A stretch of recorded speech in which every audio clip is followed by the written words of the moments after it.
Welcome back. If you're just joining us, this is Inspirational Portal, a TSAM Inspirational TV where real life challenges meet practical solutions. Once again, I'm your host, Priska Iwendi.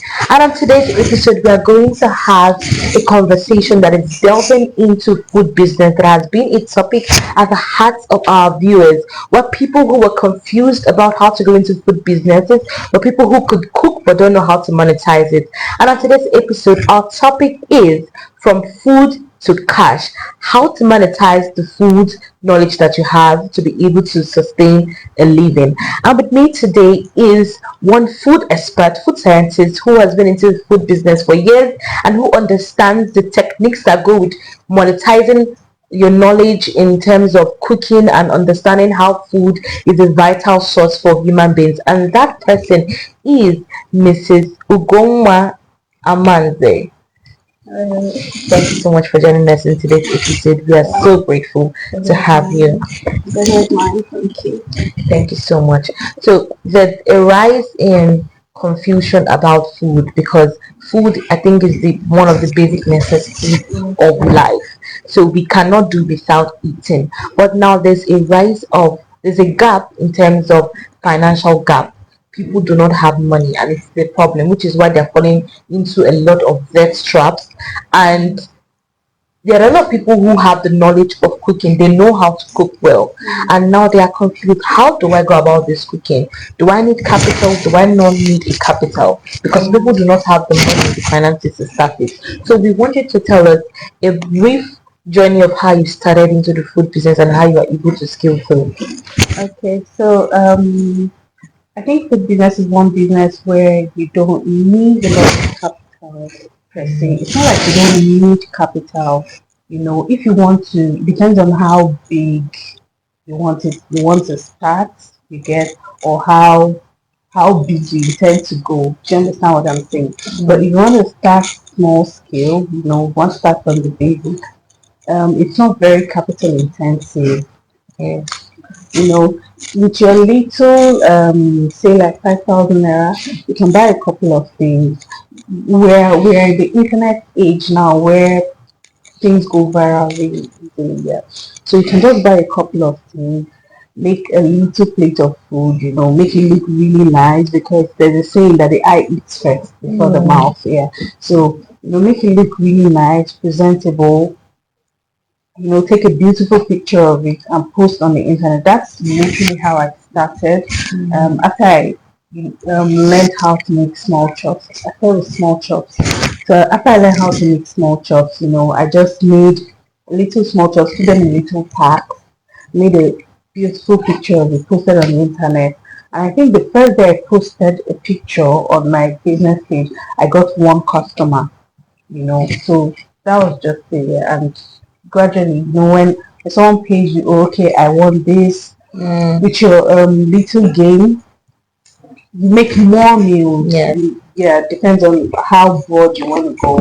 You make more meals, create pictures of it, and put out there, and that's it. That's actually a very simplified answer to this question, and I think that the audience would really understand it. But for me to elaborate it more for them to understand, so from what you have said, the first thing these people have to do is to be able to add to the skill that they have already, because you know how to cook, you know how to do these basic things, but you still went ahead to go and learn how to do small chops as well. So that should be a number one pointer. And then the second thing you said is to showcase what you are doing, because like people are not making use of this like you said, we're in a digital era where a lot of entrepreneurs do not make use of it. They just feel like word of mouth is enough to tell somebody, "Oh, I'm a cook, I'm a business person." Nobody will be able to see what you do. So to our viewers out there, whatever you learn a skill or you have whatever you're doing in terms of food business or even whatever business, you try to utilize digital era to showcase it. Like she said, you take good pictures. You may not have the best camera, you must not have the best phone, but at least try to showcase what you're doing, because you may never know who will text you to try to purchase your. Yeah, one trick to it is with pictures, it might be quite dicey, because you have to try to edit to keep it clear. Yeah. So one thing people should do is videos. If you're conversant with, if the viewers are conversant with Instagram, yeah, reels go a long way. So once you can create a video, I think it's easier because you might not really need to edit that much. Once you can create a video with good sunlight, you basically don't even need lighting. You know, good sunlight, you can create a video that is clear, put it out there, and you're good to go. Oh wow, that's actually a very good one. I think that Instagram reels, they should really take note of it as well, so that you can be able to, showcase what you're doing more confidently. And even if you don't even get a customer that first day, it doesn't mean you should Just give up. keep at it. Yeah, exactly. Keep showing up with what you do, and then who knows when it will pay off. And that's actually amazing. So moving on to the second question, we've known that you should be able to showcase your skill, showcase what you have, and improve on it. But there's still a gap of knowledge. Like, how do we infiltrate these food entrepreneurs, people who want to aspire to be food entrepreneurs, and people who are already existing food entrepreneurs? Like, what are those things that they need to know more, like, to help their businesses to scale? Or what other techniques did you apply in yours that they should actually, not necessarily everything, but at least to an extent apply in theirs? Before we came into the internet age, I think the older, I come from a line of caterers, so the older ones, they used to do mostly word of mouth. You know, tell your surrounding, tell the people around you. When your neighbor tells another friend, oh, this person could. That's referrals. Referrals. That way it goes fast. But I know some people go to agencies, companies, you know, send them proposals, and then it works for them. But with the internet age, which I think is much more easier, that's where money or capital comes in. You know, when you build to a certain level, not really build to a certain level, but when you've gotten some amount of money, then you have to go for, what do they call them, sponsored adverts on Instagram, because really the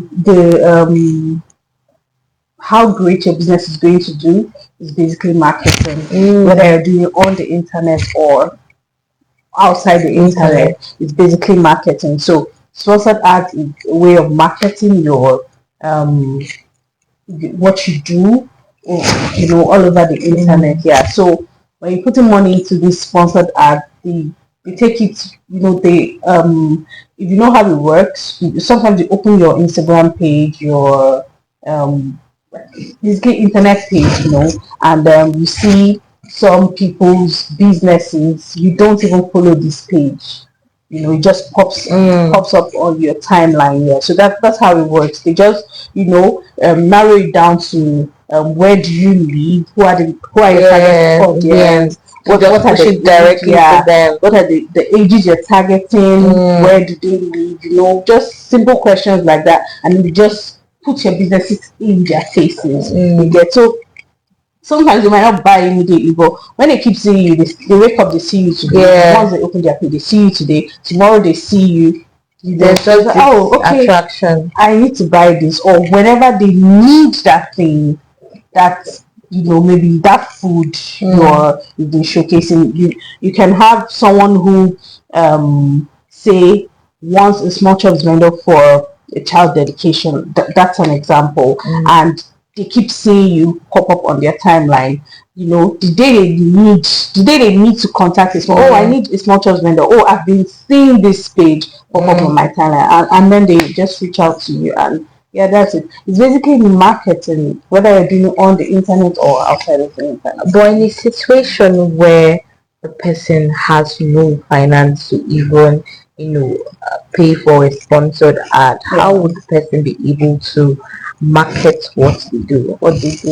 Then that's when they say be out, carry your market on your head. That's what I was looking for. Be out there, you know. Show up every day. Show what you can do, even if you might feel like, oh, you're doing too much, but then they keep seeing you, they will definitely buy. So just basically be loud about what you do, and yeah, that's it. And that's one thing that a lot of people like do not have very strong strength in terms of consistency. They don't have the ability to stay consistent. They may just post 1 or 2 or 5 days, and when they're not seeing customers, they'll be like, I'm just wasting my data. But this is a very good inspiration to everybody listening to us today, that as she did it as well, she doesn't have two heads. You as well can do it. So keep showing up, because definitely somewhere somehow will definitely notice you, even if that they're just viewing. Somebody one day will click into your DM and be like, please, I want to order this or that. So this should be a motivation to you as well.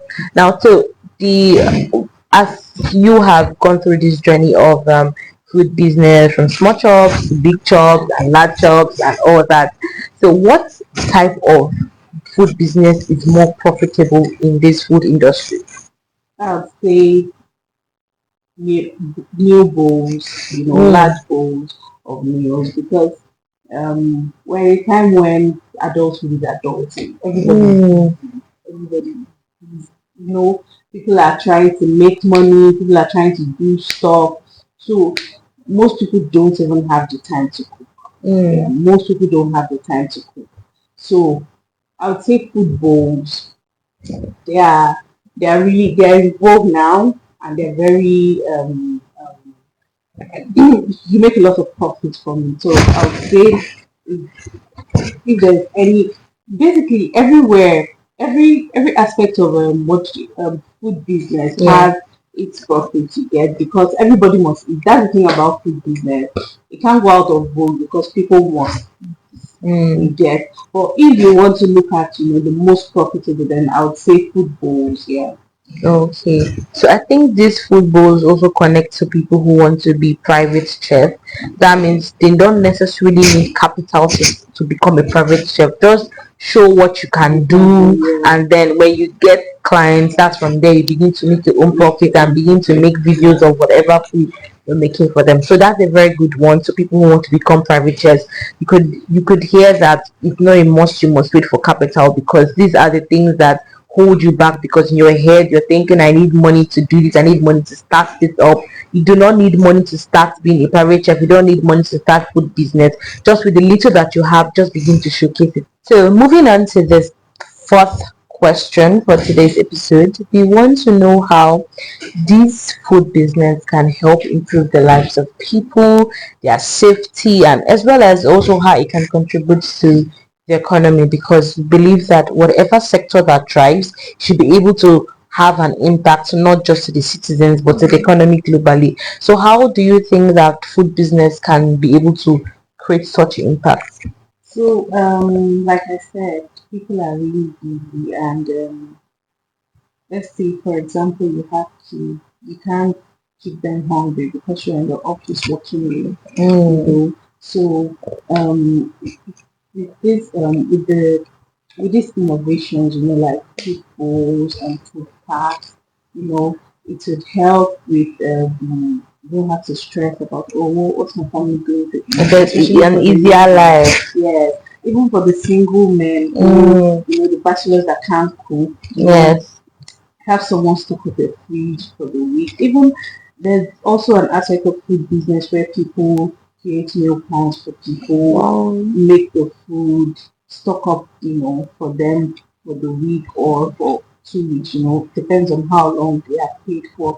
So I feel like this has made life easier for people, Mm, and then with the fact that people now also do this homemade food business where they make the meals from home, exactly how it would be in your home.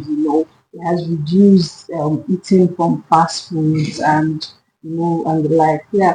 So, and how it's going to improve the economy. I believe that employment is something that people need now because a lot of people are out of job. mm, So creating employment um, um, from your food business or your kitchen or your restaurant, mm, I guess that helps. And food business is one business that needs a lot of manpower, something that needs a lot of manpower because food is not easy. Yes, Especially catering for a large large number number of of people, people. so you need more Yeah, it needs hands. a lot of hands.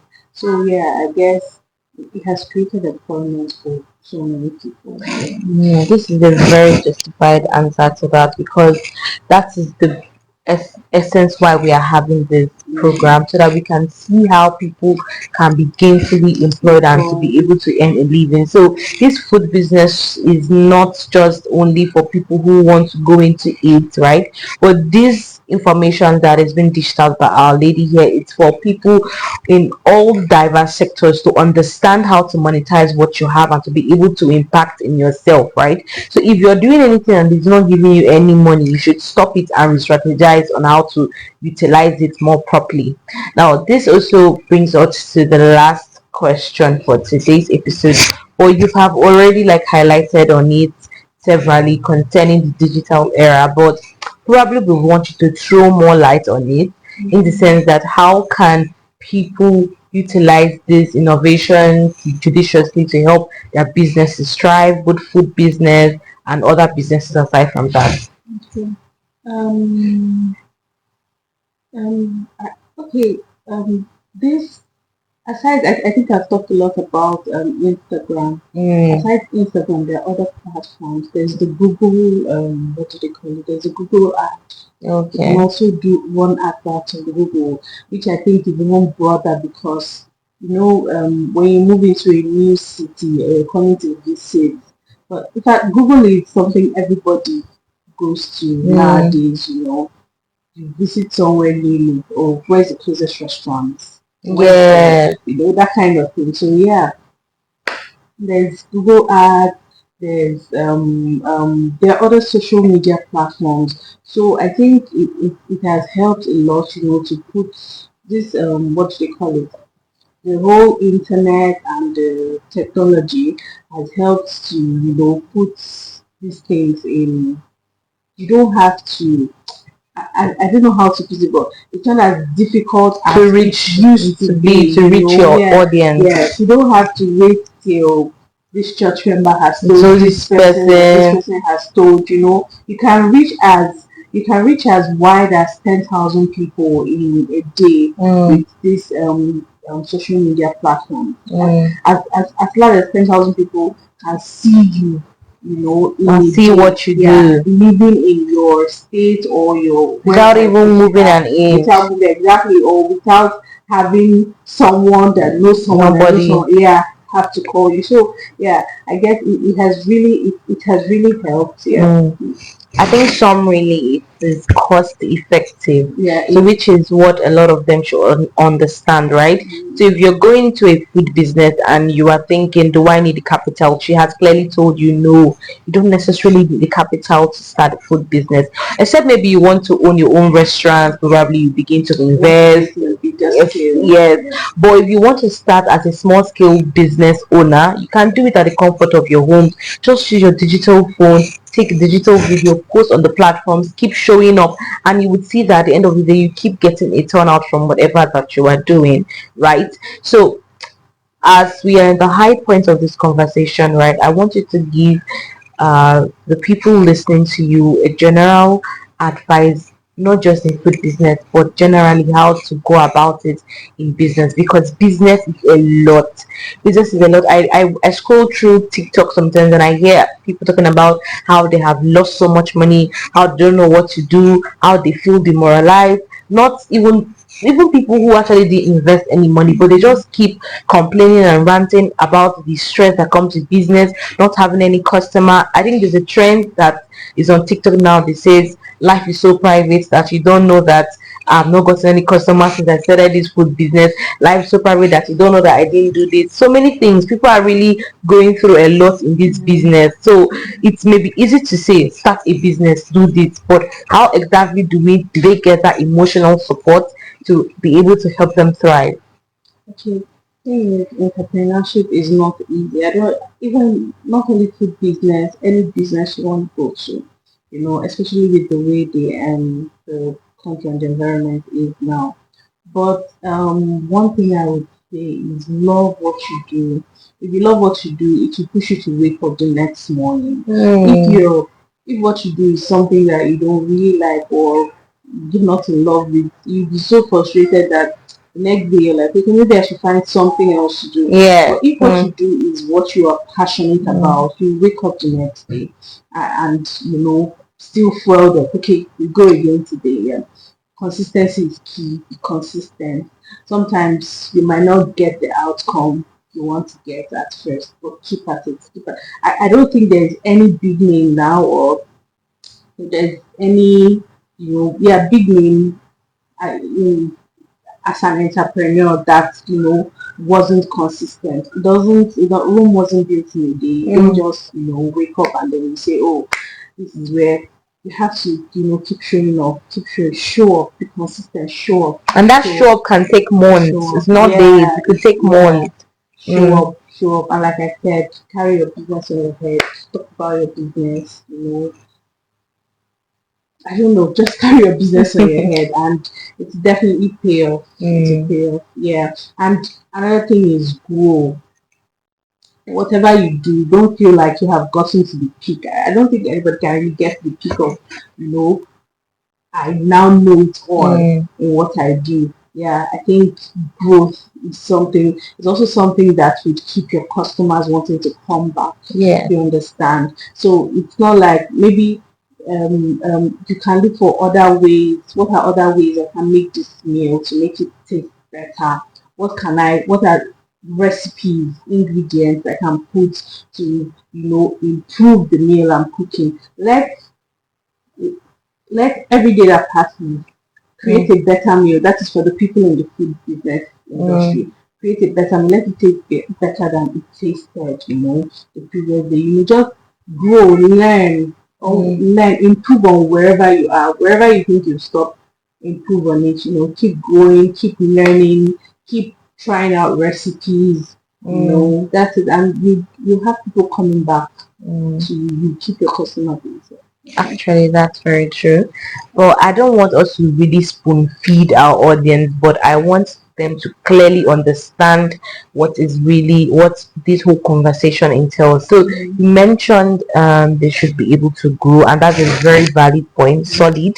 So people now who are into this food business, I want you to a little bit be more relatable. Like, how exactly should they grow? Now, let's start, for instance, as you are very good into making small chops. Now, how do you grow from making small chops? Like, what extra thing would you add that your own small chops will be more unique than any other person's own that will make your customers keep coming back?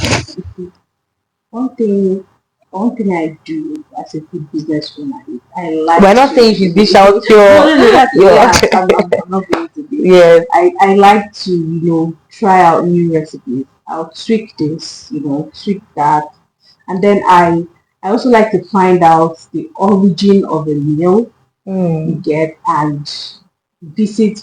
I also like to visit restaurants. Eat from other vendors, eat from other restaurants, eat from other food business people. Let me take for example small chops. I don't know how correct I am, but I believe the Chinese do spring rolls and samosa a lot here. So even after I've made or after I've learned, I would go to a Chinese restaurant or order spring roll or order samosa. I'll eat it. Another thing is you have to be conversant with your herbs and your spices. Oh, there's something in this one that makes it taste better than the one I have made or I used to make previously. Yes, so I'll still go back and tweak my recipe and say, oh, how can I how can I make it taste better? How can I, even with your paper, with your, what do they call it? For people who make small chops, there's the paper, the small chops paper, and then there's a filling inside. Even with your paper, how can I make the paper taste better, so that when it's combined with the filling, it will taste better. So I just believe that you cannot be comfortable with where you are, try to evolve. Not be stagnant. Exactly. Try to evolve. Okay, I ate something here and it tasted really nice. Even if you make that same thing, how can I make it taste as nice as the one I ate somewhere else? Stuff like that. So yeah, that's it. Well, thank you so much. That's a very valid point. This conversation has been really power packed. I think I'm even inspired now to go into food business. I may not necessarily be cooking, but probably like maybe my other businesses to be able to stay consistent and to keep pushing forward. And this is a very good pointer to all our viewers listening to us, that should always, like she said, I think the first thing above all things that she mentioned is to first of all have passion. If you are not passionate about something, it would not move you to even stay consistent. It would not move you to even give it a try. So when you love something, like she said, you would wake up, you'd be happy to wake up the next day to do what you love, right? So be passionate. Ask yourself, are you passionate about this food business? I'm not just doing it because I'm hearing that everybody's doing food business, that's why I want to start my own food business. No, because you would flop. If it's not what you love doing, you are going to flop because there's no passion in it. You'll just be doing these jobs anyhow. And exactly, and be like, this is not even worth it. But when you're doing something with love, even if it's small, even if you're getting small returns, you just be happy doing it, and that's what's going to pay. So ask yourself first, do I love this food business? Do I love cooking? Because I know there are women I hear every day and she tells me, oh, she just loves being in the kitchen. And I'm like, wow, me, I don't really like being in the kitchen. I just cook because I feel like it's a responsibility for me to cook, but I'm not so excited about cooking. But there are women who are really excited about cooking. They're not even women, both men. There are people who love cooking. So if I don't love cooking, or if I don't love anything concerning food business, but I love to eat, but if I don't love the process, I can't do well. So you should try to love what you're doing so that you'll be able to do well, stay consistent, and then, like she said, there's a point line that she gave. She said the eyes eats first. So let your audience, let their eyes eat what you want them to see first before you deliver it to them. So which means you should make use of the proper social media platforms that she mentioned, from Instagram down to TikTok down to Google Ads. I'd not like to cut you short, but I like to give them one last, which I also think is one of the most important things. As a business owner, even as a food business owner, I'm not sure I've mentioned it. Costing. It's not enough to have a passion, about cooking and carry your business on your head. Learn to properly cost your food business. That way, that's one thing that frustrates people. They're like, I'm not making money. What's going on? What's happening? Properly cost your business. That's like that's where you can scale. While you're marketing, you're improving on your skill. Make sure you have properly costed your food business, and then you're able to go. Well, I think that's the punchline for this conversation, because the essence why we are doing this food business is to make money. So if you're not making money, that passion can become a hatred for you because you'll be so feeling bad about the whole thing. So she has really given us a very good point line and power-packed conversations concerning the food businesses and people who also want to venture into another business aside from food. Thank you so much for joining us on today's episode. I'm so elated to have you and the kind of knowledge that you have impacted, and I believe that from here people will begin to look out, like to get more information from you beyond that. And this brings us to the final lap, where how would people connect with you through our platform? Then you can reach us on Instagram at the Cuisinier, __Cuisinier, and we're also on TikTok as the Cuisinier. We're also on Twitter as the Cuisinier. We're on Google as the Cuisinier by UG, so you can Google the Cuisinier by UG. So that's it. Thank you so much. Thank you to all our amazing viewers for always staying put to listen to our amazing conversations from our amazing guests, who are not just guests, but guests who understand the principles of what happens in society. And as a recap of what we had today we brought up a guest who has brought the answers to the topics of our hearts, which is food business, turning foods to cash, how you can be able to monetize your food knowledge from a small scale business to a large scale business. And we've been able to understand that how to be able to scale, not just in food business but in any business at all, is by loving what you do. From loving what you do, you can be able to understand the principles of costing. Like she said, when you are not able to cost, you begin to find that passion as a burden to you. So understanding how to cost your products would help you to excel. And then also mastering the act of consistency. Like she said, Rome was not built in a day. This is an everyday saying that everybody should understand at the back of their hands. So which means that whatever that you are doing, try to keep showing up. It is not going to be easy. Along the line, there will be times where you feel like backing down. Along the line, there will be times where you feel like giving up. But just try to keep showing up, because you have a goal, and your goal is to reach as wide audience as possible and to make a good profit out of it. So always be consistent, and then always, like, because our program is a kingdom-centered program, we always urge people to please make sure to get God involved in whatever you are doing, because I think He's the center of everything. Always go to God first. Don't go to God last when things do not turn out well, because you will not get an answer from Him. And on that, thank you so much for always joining us, and keep being inspired. I'm still your host, Priska Iwendi. This is still TSAM Inspirationals, and this is still our program, Inspirational Portal. Bye for now. And always, if you need more information on us, you can always log into our social media handles shown on your screen. And to get more information concerning our guests, her handles and information will still be tagged on our own page. So do well to visit our website at internalcast.org to get all information that you need. And if you still need a personal, you need to still reach out to us personally, you could still send a message at tsam@gmail.com. Thank you so much for joining us once again. See you next time. Bye for now.